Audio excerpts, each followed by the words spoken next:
Ce qui n'est pas compris, c'est principalement le débat autour de la fertilité. Qu'est-ce que c'est que la fertilité du sol? En fait, la fertilité, ce ne sont pas des éléments NPK. La fertilité d'un sol, c'est le cycle organobiologique de la matière fraîche carbonée.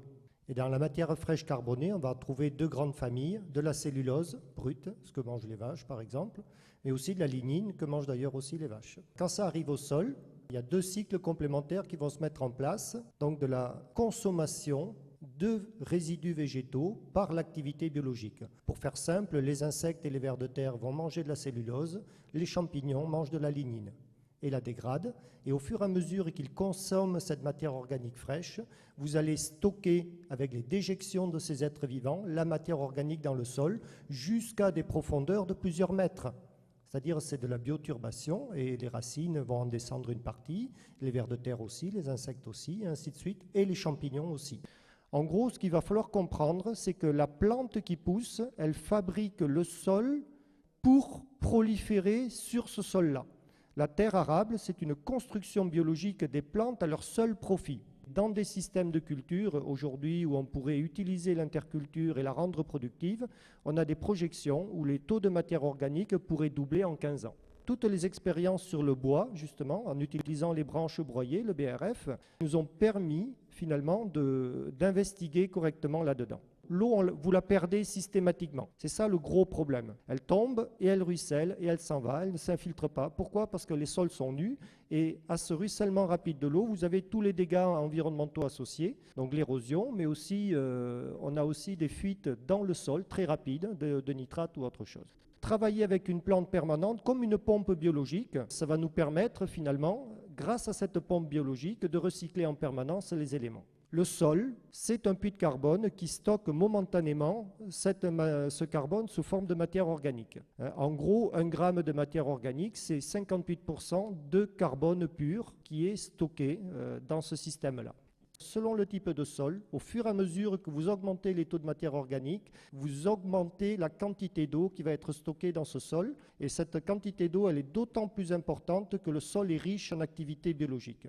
L'hypothèse, c'est qu'au fur et à mesure qu'on va augmenter les taux de matière organique des sols, on pourra baisser la quantité d'eau à l'irrigation. Donc pour un système classique qui peut aller jusqu'à 3000 m3 aujourd'hui, on a déjà de façon très fréquente une division quasi par 2 dans les systèmes. Et en fait, l'objectif, c'était peut-être de permettre à des gens qui ont 6% de matière organique dans un avenir proche, c'est-à-dire une quinzaine d'années, eh bien d'avoir peut-être 0 irrigation et une double culture en place. L'eau, elle est dans une réserve utile, c'est-à-dire le sol, c'est quelque chose de très particulier, c'est une motte que vous voyez dans la main. Dans cette motte, c'est comme une éponge, la moitié c'est du vide, et dans la moitié du vide, vous avez le stockage de l'eau. Et ce stockage de l'eau ne peut être réalisé uniquement si c'est l'activité biologique qui a créé cette porosité. Parce que ça veut dire que tous les systèmes avec travail du sol sont condamnés à perdre l'eau, à ne pas savoir la gérer demain. Et comme ça va être un facteur de production qui va être sans doute l'élément limitant majeur qui arrive, eh bien on est très inquiet avec toutes les stratégies qui ne sont pas calées sur une agriculture, je dirais, bio-logique. Par évapotranspiration, les plantes sont capables de chercher la moitié de l'eau de cette réserve utile. On l'appelle facilement utilisable et c'est en règle générale celle qu'on travaille dans les systèmes agricoles traditionnels. L'autre partie de l'eau, elle est liée dans les micropores, c'est de l'ordre du micromètre. Et là, la racine ne peut plus aller chercher parce qu'elle est trop grossière par rapport aux pores. Donc, que va faire la nature? Elle va créer une symbiose avec une mycorhize, qui est un champignon. Et le champignon, il est 100 fois plus fin quasi que la racine.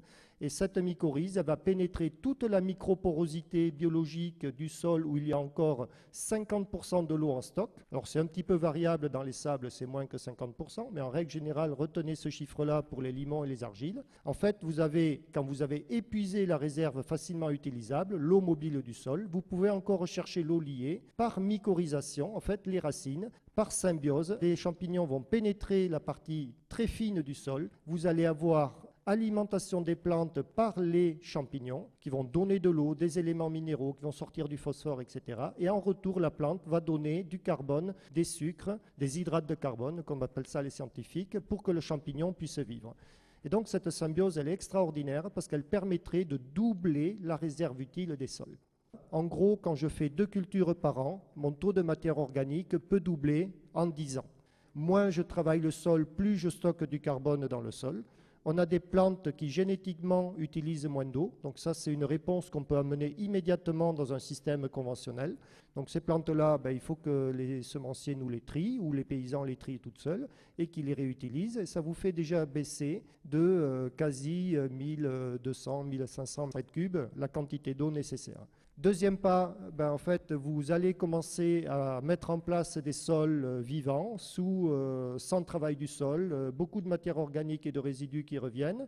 Et puis la dernière étape de la fusée, je dirais agronomique, c'est celle où on va utiliser les mycorhizes en symbiose avec les racines de maïs, mais de blé aussi, de légumineuses également. Ça tombe bien, il y a quand même énormément de plantes qui sont mycorhizées naturellement. On pourrait récupérer toute l'eau, on va dire, qui est peu mobile dans le sol.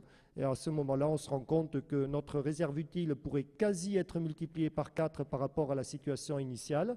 Et donc, dans toute cette approche-là, on se rend compte que l'agriculture, elle n'est absolument pas bloquée.